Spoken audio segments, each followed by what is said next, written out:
오늘 같이 은혜를 받고자 하는 설교 제목이 은혜의 사람입니다. 은혜의 사람.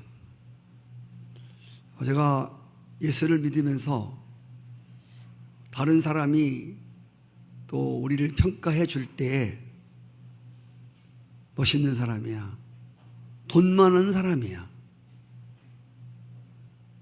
빽 좋은 사람이야, 여러 가지 우리에게 붙여주는 말이 있을 줄 압니다. 그러나 그 중에서 정말 가장 축복된 말이 은혜의 사람이라고 하는 것입니다. 저 사람 은혜의 사람이야. 아무개 은혜의 사람이지. 이 말이 또 정말 하나님 앞에서도 마찬가지지만 가장 듣고 싶고 또 가장 행복한 말이라고 생각이 되어집니다. 은혜의 사람. 제가 저희 주변에 혹은 세계 역사 속에서 이름을 남기고 크게 성공한 사람들을 쭉 살펴보면 그들에게 어떤 한 가지 공통된 점을 발견할 수 있습니다. 그것은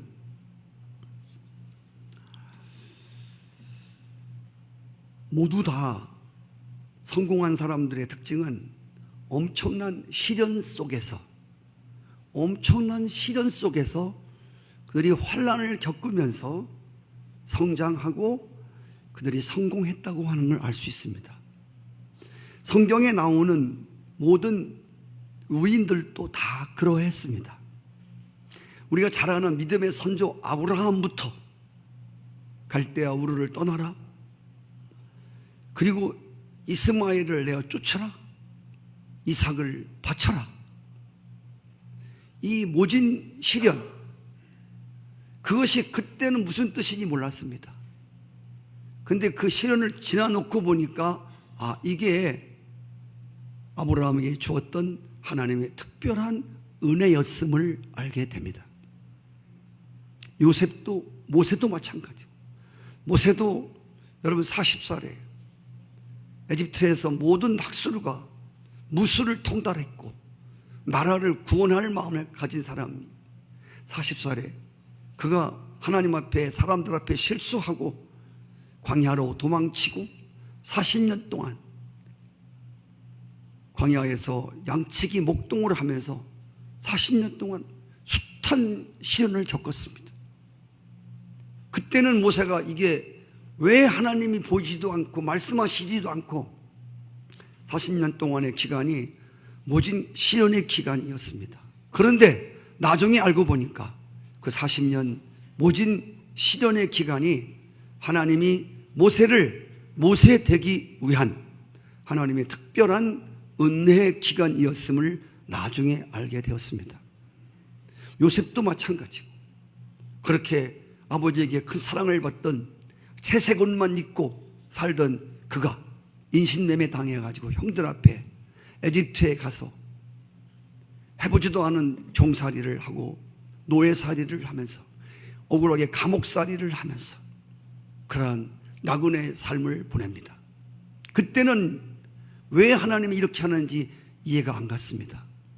그런데 지나놓고 생각하니까 그 기간이, 요셉에게 닥쳤던 그 무서웠던 시련의 기간이 하나님이 준비하신 특별한 은혜의 기간이었음을 알게 됩니다.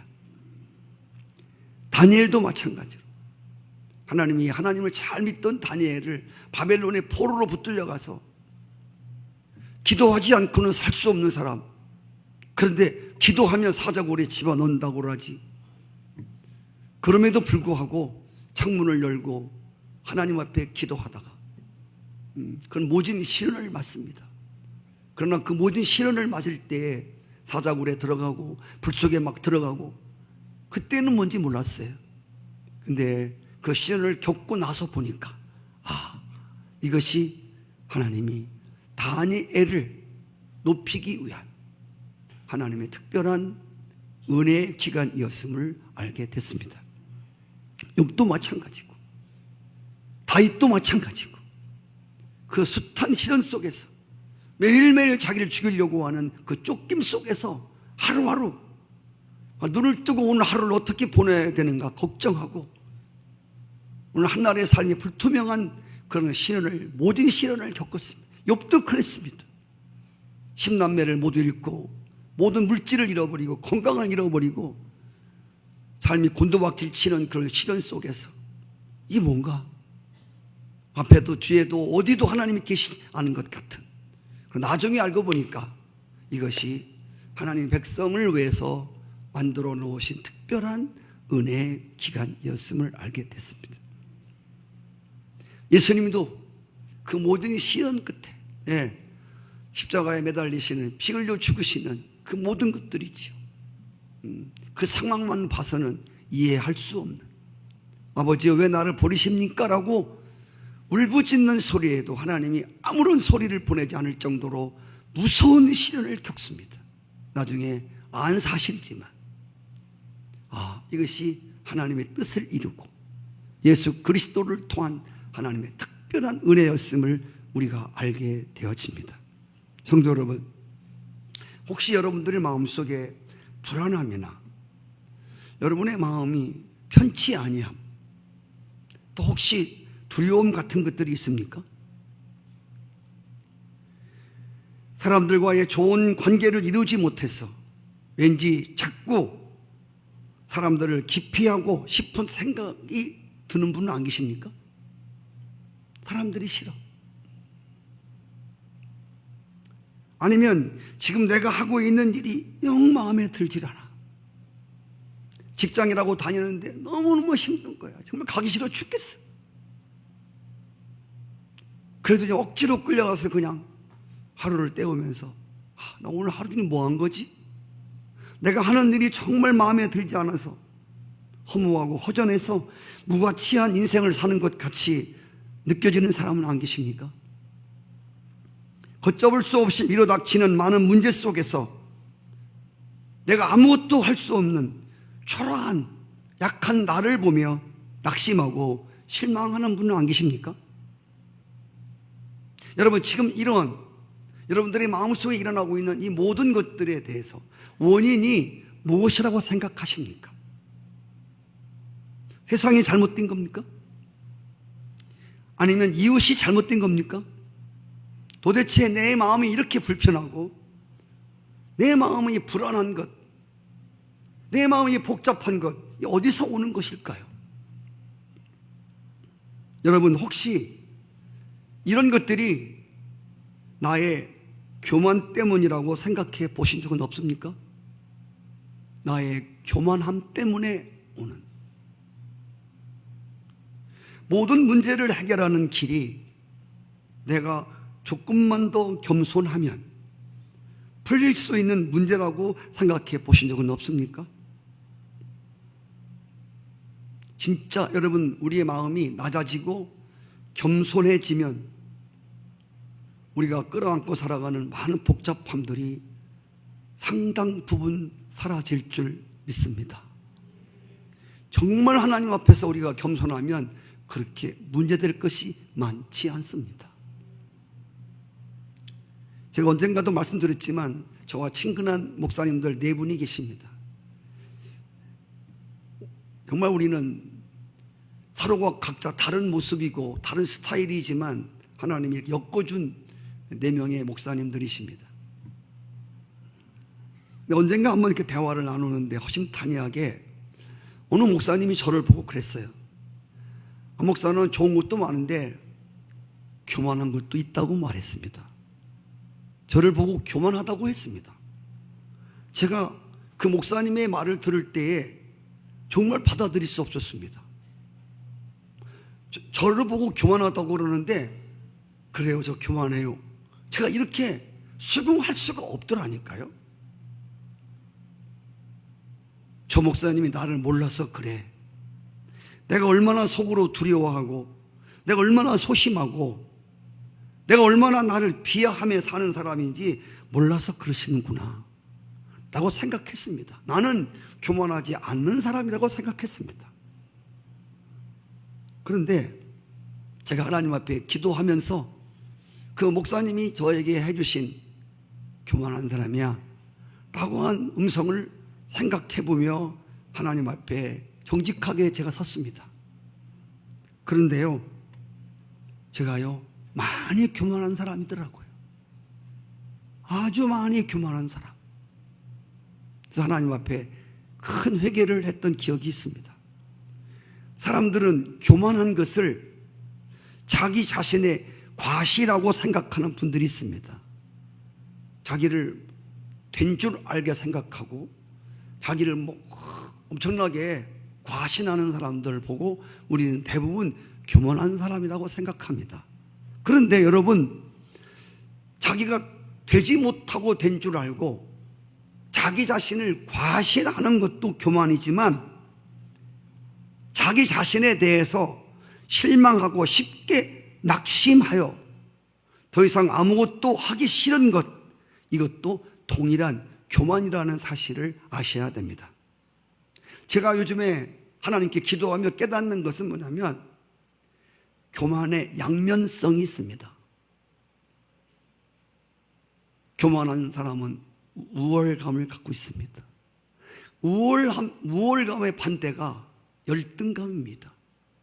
여러분 놀라지 마십시오. 사람들은 우월감을 가진 사람들을 보고 교만하다고 합니다.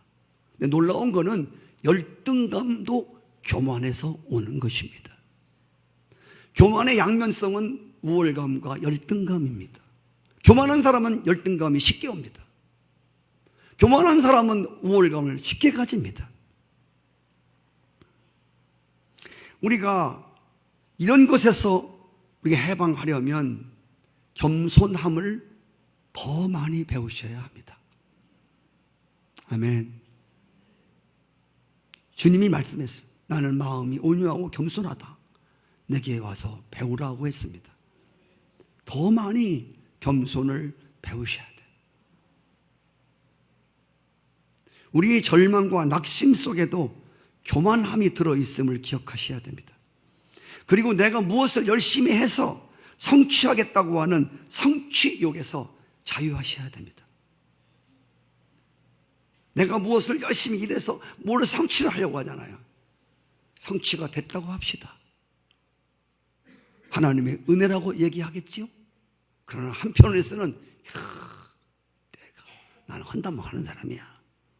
나는 목표가 딱 정해지면 난 그 일을 완성하는 사람. 이게 교만입니다. 잘 아시는 성 어거스틴이 성도들의 덕목에 대해서 이렇게 말했습니다. 성도들의 덕목 중에 최고는 첫째도 겸손이다. 둘째, 겸손이다. 셋째도 겸손이다. 성 베르나르라고 하는 유명한 수도사가 있었습니다. 이 사람도 하나님 백성에서 가장 높은 덕목은 겸손이라고 생각했습니다.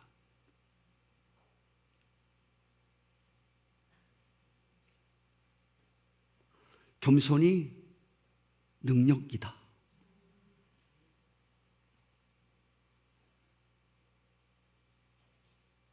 겸손이 강함이고 겸손이 용기라고 믿었습니다. 어느 구석에서라도 교만이 싹트기만 하면 망하게 된다고 하는 것을 깨달았습니다. 실제가 그렇습니다. 여러분 안에 이 교만이라고 하는 게 여러분의 마음속에 생각 속에 한 구멍이라도 올라오면 틀림없이 망합니다. 이거는 내 말이 아닙니다. 성경의 교만은 멸망의 앞잡이라고 했습니다. 여러분 꼭 기억하세요. 우리 모든 사람, 있는 사람도 교만하고 없는 사람도 교만하고 못 배운 사람도 교만하고 배운 사람도 교만하고 잘난 사람도 교만하고 못난 사람도 교만하고. 교만은 반드시 망하는 겁니다. 어떻게든 망해요. 죄송합니다. 오늘 은혜 받으러 축복받으러 왔는데 망한다고 그랬어요. 어젯밤에 잠을 자려고 그러는데 카톡이 왔어요. 오늘 목사님이 그때까지 기도하시고 묵상하시다 새벽녘인데 1시쯤 됐을 거예요. 잠결에 얼른 봤는데 뭐 그런 얘기입니다. 망하는 것도 은혜고 흥하는 것도 은혜고 그런 메시지가 왔더라고요. 그 목사님 기도하다가 막 깨달은 것 같아요. 교만한 사람이 계속 잘리면요, 교만한 자가 계속 커지면요 크게 망합니다. 크게 망합니다. 바벨탑이 쌓아지기 전에 빨리 무너져야 그 무너짐이 덜하지, 바벨탑이 높이 쌓아질수록 그 무너지는 게 더 심합니다. 그래서 이 베르나르라고 하는 유명한 수사가 교만이 한 구석에 싹 트면 망한다고 하는 걸 깨닫고 자기 자신에게 엄격한 규율 하나를 만들었습니다. 3가지인데, 첫째는 자기 죄를 알고 비천에 늘 처하자는 것입니다. 이 세상 모든 사람들 중에서 내가 가장 큰 죄인이다 라고 생각하면서 그는 자기를 늘 낮추고 살았습니다. 나보다 큰 죄인은 없다. 나보다 악한 사람도 없다. 내가 최고 악한 사람이고 내가 최고 큰 죄인이다 라고 생각하며 자신을 늘 낮추고 살았습니다. 둘째로는 자기 죄를 늘 통회하고 자기 죄 앞에 정직했다는 겁니다. 죄가 드러나고 잘못한 것이 드러나는 것에 대해서 두려워하지 않고 회개에 정직했다는 것입니다. 셋째로 자신의 결점을 알고 사람들이 자기를 업신여길 때 그 굴욕감을 정직하게 받아들이자. 사람들이 나를 보고 너 죄인이야, 너 악한 놈이야, 그럴 때 그 소리, 그 굴욕감을 정직하게 받아들이자는 겁니다. 제가 말씀드린 대로 제가 뭘 깨달았냐면, 제가 하나님 앞에서 막 죄인입니다, 막 죄인 중에 괴수입니다, 뭐 여러 가지 제가 하나님께 회개할 때 얼마나 많은 가장 큰 죄인임을 늘 고백하죠. 그리고 악한 사람입니다. 우리도 다 그럴 것입니다. 그런데 중요한 거는 하나님 앞에서는 내가 죄인입니다, 악한 자라고 해놓고 사람들이 나보고 당신 악한 사람이야, 당신 죄인이야, 그러면 괜히 이 안에서 뭐가 올라옵니다. 괜히 성이 확 나고 뭐야? 괜히 열받치는 겁니다. 이게 뭐냐면 이걸 보고 위선이라고 하는 겁니다.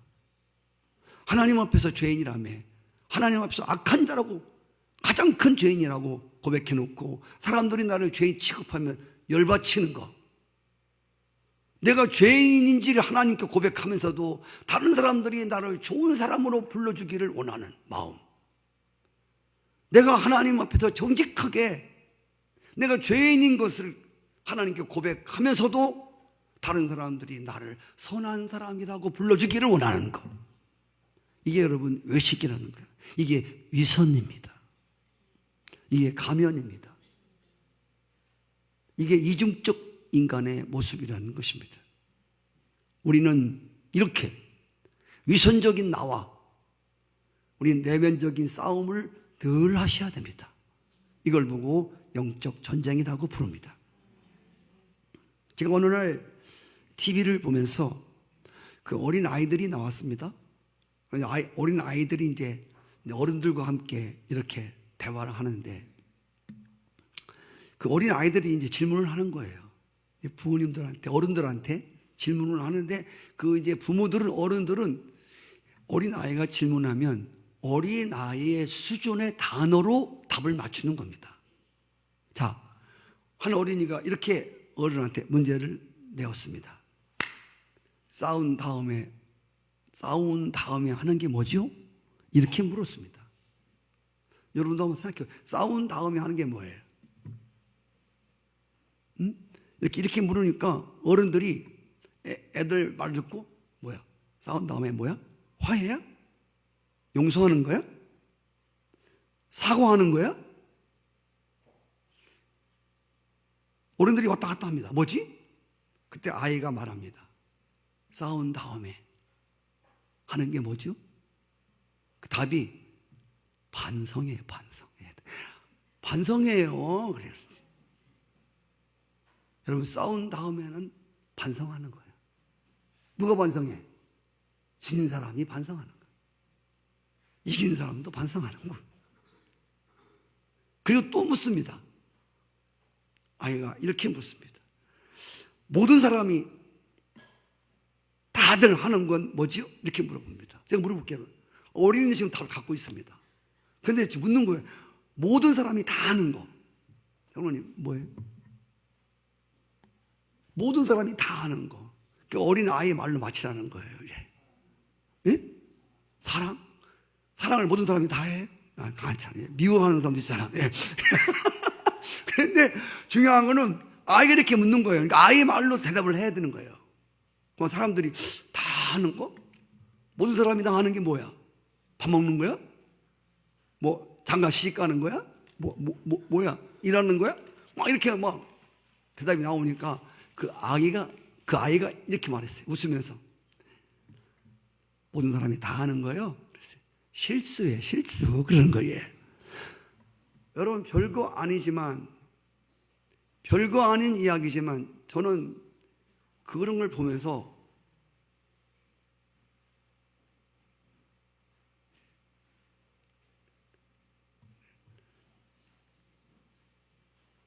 은혜 받을 준비가 되는 사람은요, 텔레비를 봐도 항상 은혜만 받아요.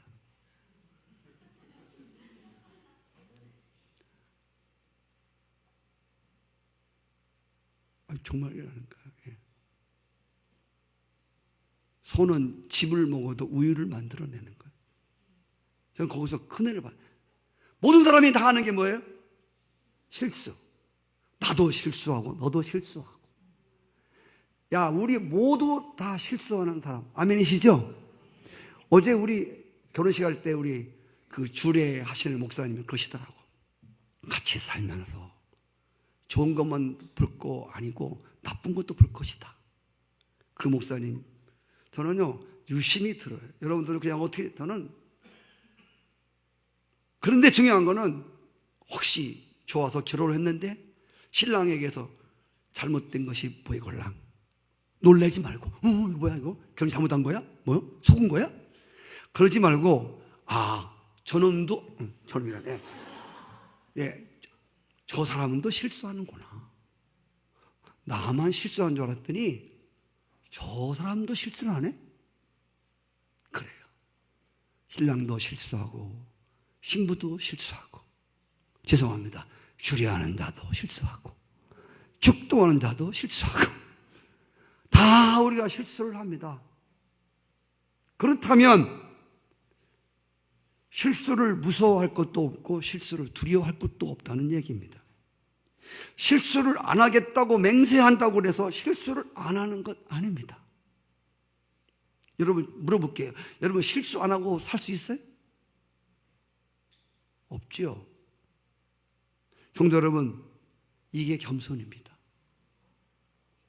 저는 실수 예찬론자가 아닙니다.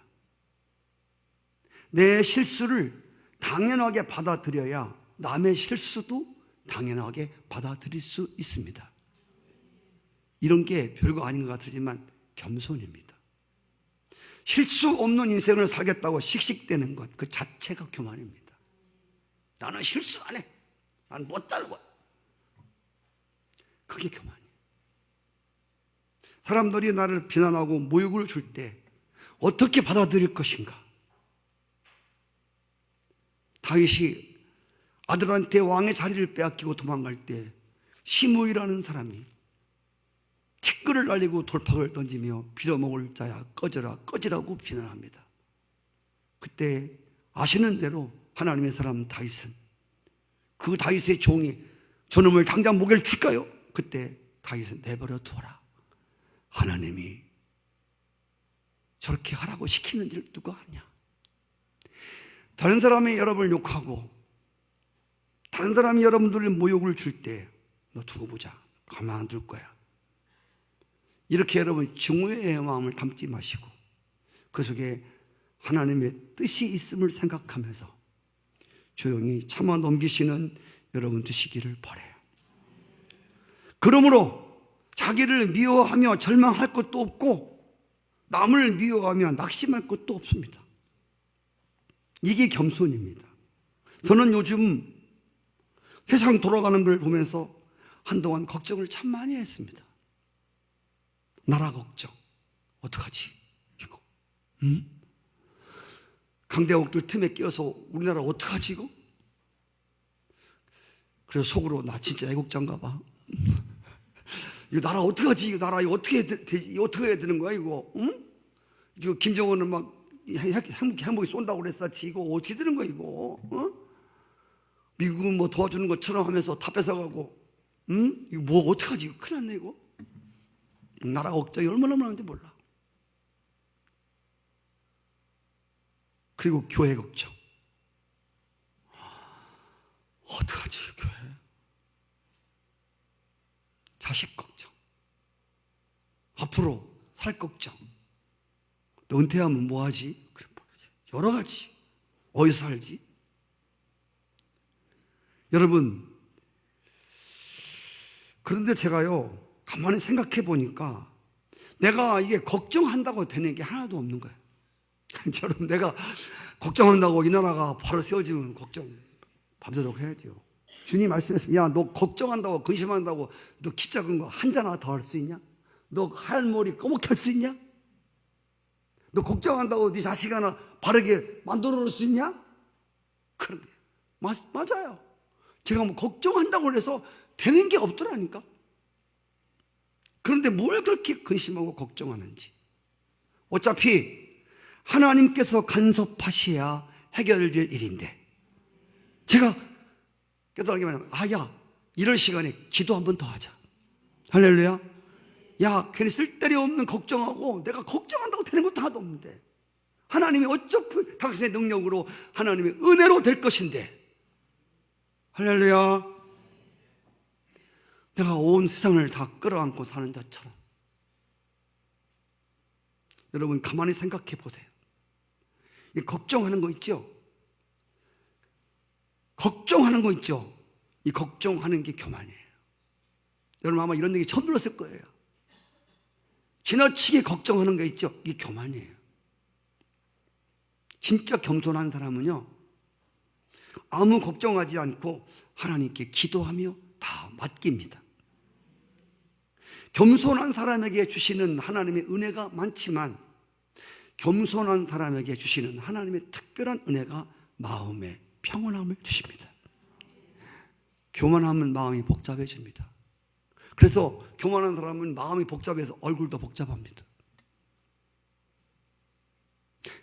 겸손한 사람은요, 겸손한 사람은 마음이 고요합니다.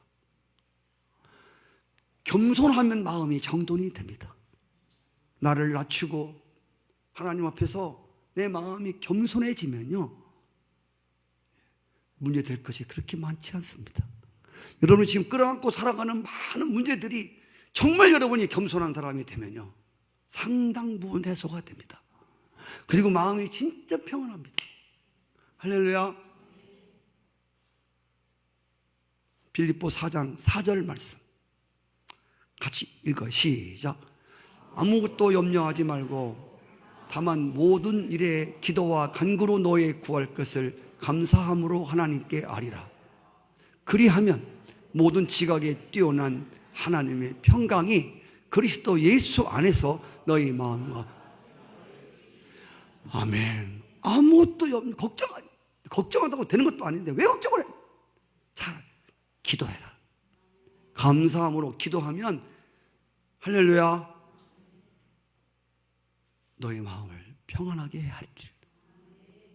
제가 매일 느끼는 것이지만요 하나님께 새벽에 나와서 저 말씀을 듣고 절대 매일매일마다 깨트리고 매일매일마다 나를 비우고 그리고 하나님께 회개하고 그럼 하나님이요 진짜 마음에 평온함을 주십니다. 이건 기도, 이거는 하나님께 엎드린 사람만 경험하는 거예요.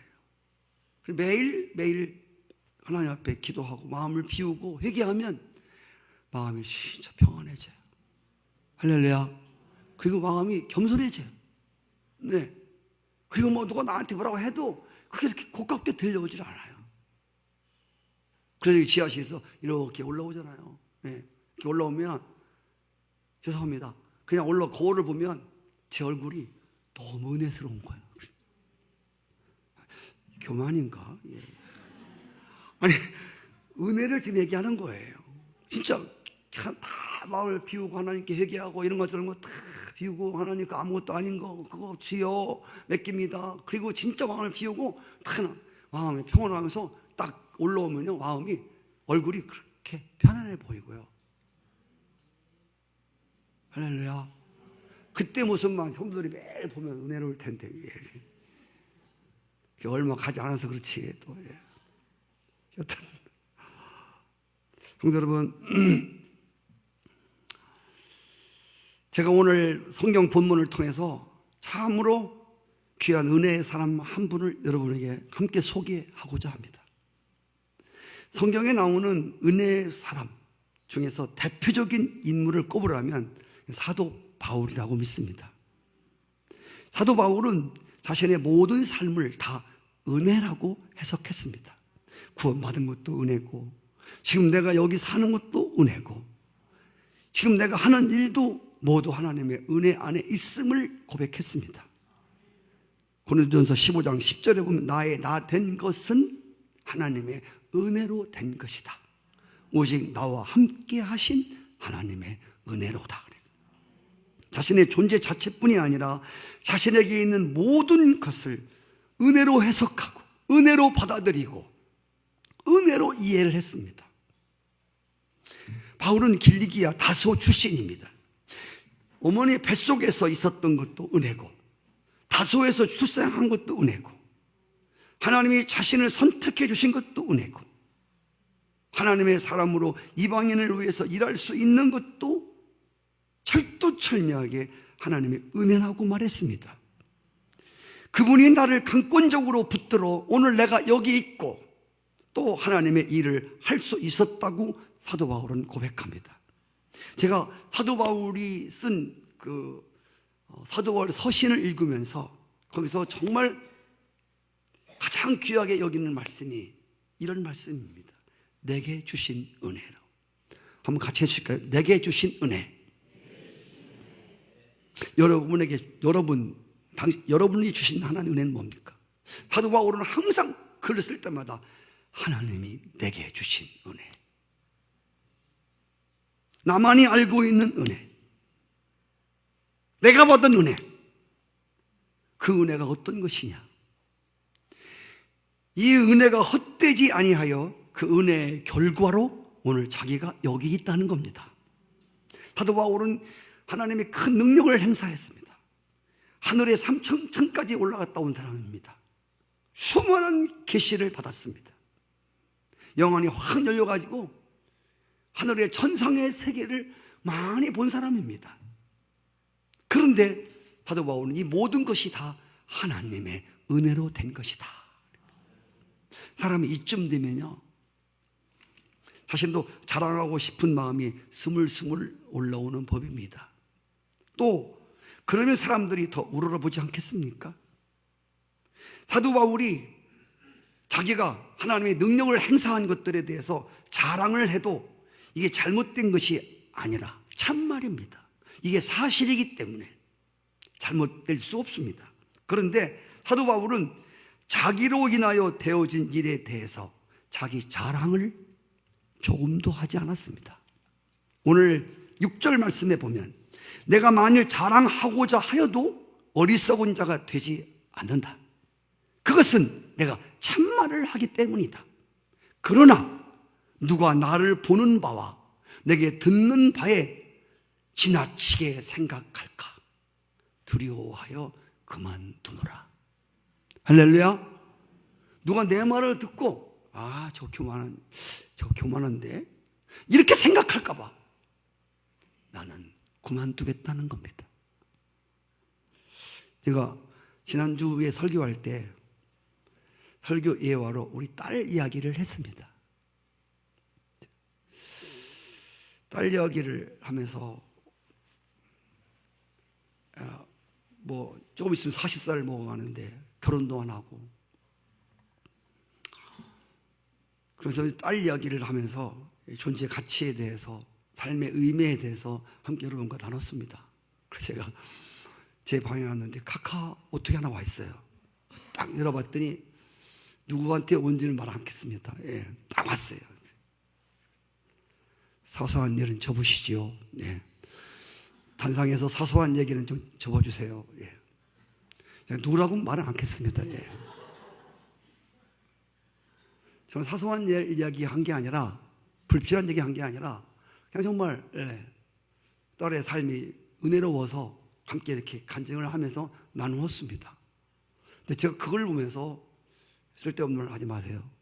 사소한 말 그만하시죠. 예. 그냥 누구라고 말 않겠습니다. 예. 그런데 그 말을 제가 한참 몇 번 봤습니다. 그런데 제가 너 정말 딸자랑 이만큼도 없었냐? 너 딸자랑 하는 거 너 0.1%도 없었냐? 라고 저한테 어떤 반문이 오는데, 0.1%도 없었습니다 라고 말할 수 없더라니까. 지나치게 생각할까봐 두려워서 난 그만둔다. 혹시 딸에 대한 얘기를 해서 성도들이 우리 목사님 교만한데 뭐 쓸데없는 얘기하고 있어, 딸 얘기하고 있어, 이렇게 누가 교만하게 볼까봐 사도 바울은 그만두겠다는 겁니다. 여러분, 우리가 어떤 죽을 병에 걸렸다가 기도해서 하나님의 은혜로 고침받은 자가 있다고 합시다. 우리는 이거 간증하지 않습니까? 하나님이 나를 암덩어리가 뚝 떨어져서 내가 살게 되었노라고 막 간증합니다. 근데 여러분, 한 가지 주의할 게 뭐냐면, 이런 간증을 여러 번 하다 보면 하나님 앞에서 하나님만 높이는 게 아니라 자꾸 자신도 특별한 사람처럼 부풀려진다는 겁니다. 사도 바울은 이 사실을 알고 있었습니다. 그래서 내가 놀라운 하나님의 경험을 했지만 내가 말하지 않겠다는 거예요. 딱 끊어버리겠다는 겁니다. 간증 무지하게 많습니다.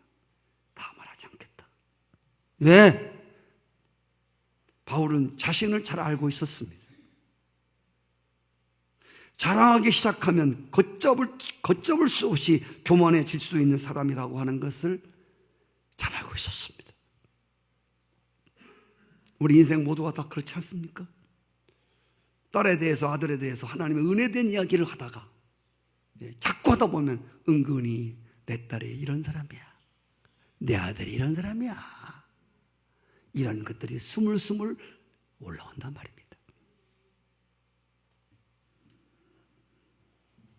이러면 걷잡을 수 없이 교만해진다고 하는 것입니다.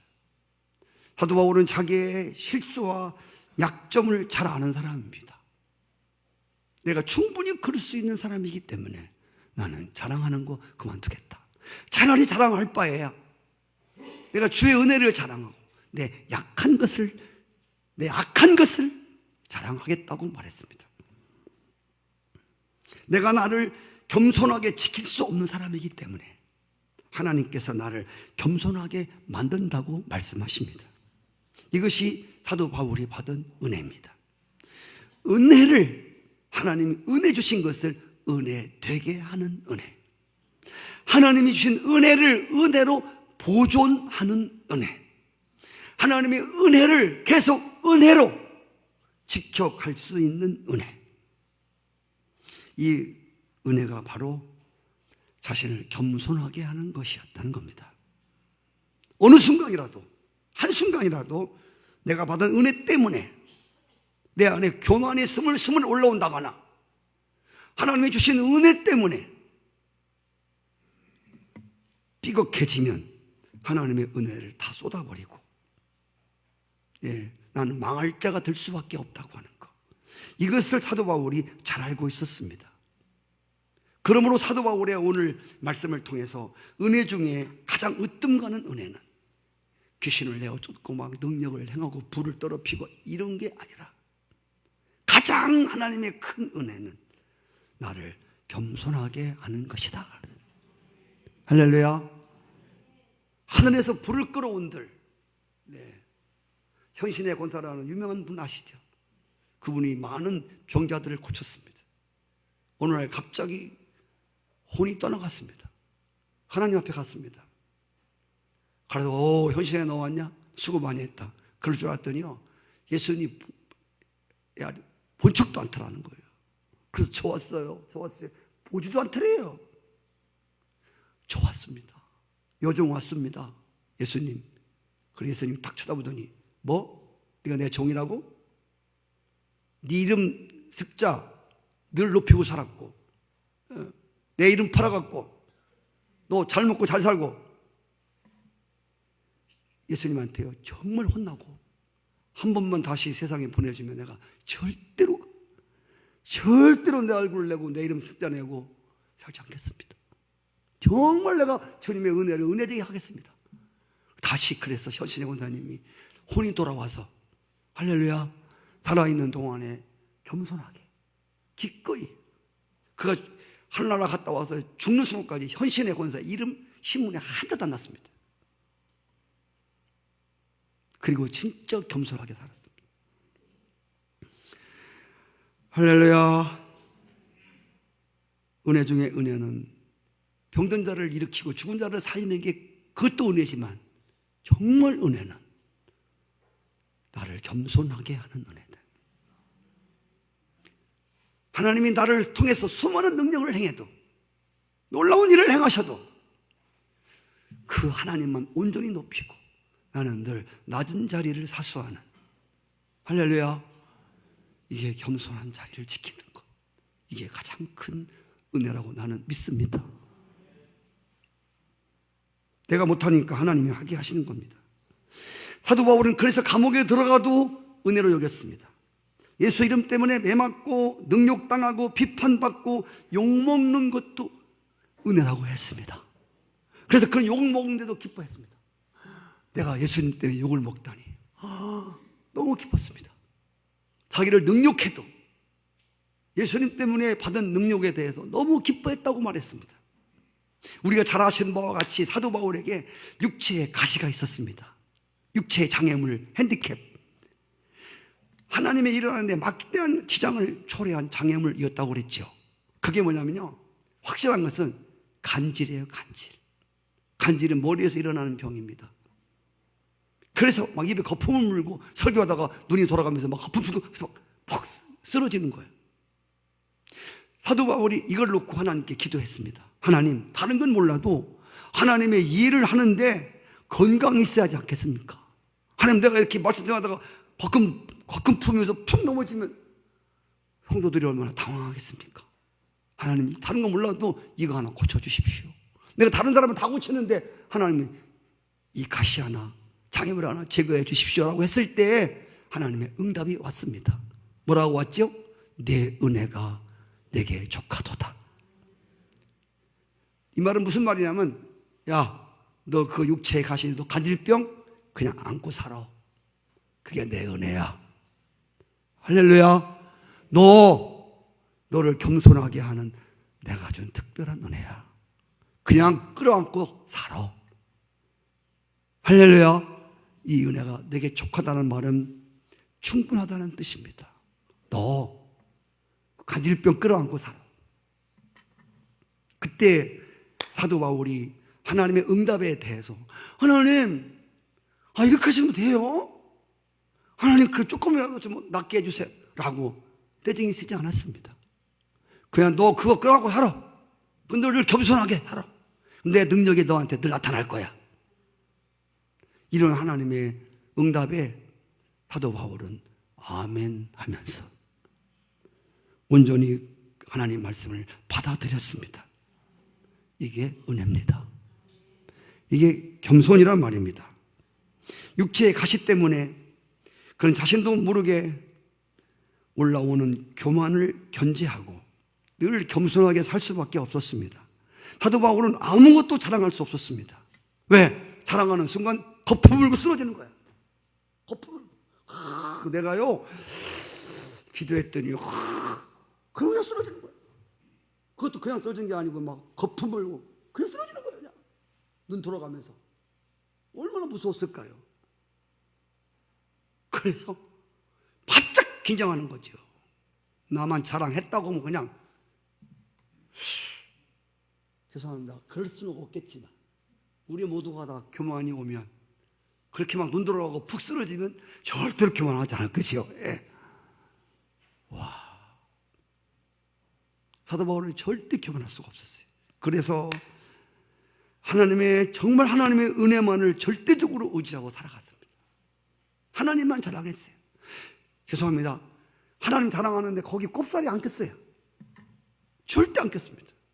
오늘 하나님의 종들이, 하나님 백성들이, 기도한다는 사람들이, 응답받다는 사람들이 예수님 자랑하고 예수님 찬양하지만 자기도 은근히 올라가잖아요. 이거는요, 여러분 연단을 무지하게 받아야 돼요. 여러분 안에 스물스물 올라오는 이 교만을 두드려 잡는 것처럼 막 때리는 거, 이거 여러분 연단 많이 받아야 됩니다. 꼭 기억하세요. 교만이 오면 망한다니까? 그동안 쌓였던 은혜가 한 번에 그냥 무너진다니까? 한 방향에 가버리니 한 방에. 와, 놀라운 일입니다. 왕이든 뭐든 대통령이든 한 방에 간다니까? 하나님이 물리쳐버린다니까? 교만한 자를 물리치시고 겸손한 자에게 은혜를 주시는 일. 그래서 사도 바울이 늘 고백하는 것은 내게 주신 하나님의 은혜, 나를 겸손하게 만드는 하나님의 은혜로. 간단하게 이야기 하나 하고 마치겠습니다. 여러분, 예수님은 겸손하고 온유하신 분입니다. 내게 와서 배우라고 했습니다. 예수님의 겸손을 잘 배우신 분 한 분이 있습니다. 이게요, 유명한 나를 평화의 도구로 쏘달라고 했던 시를 썼던 성 프란시스코입니다. 성 프란시스코의 그 제자들이 많았습니다.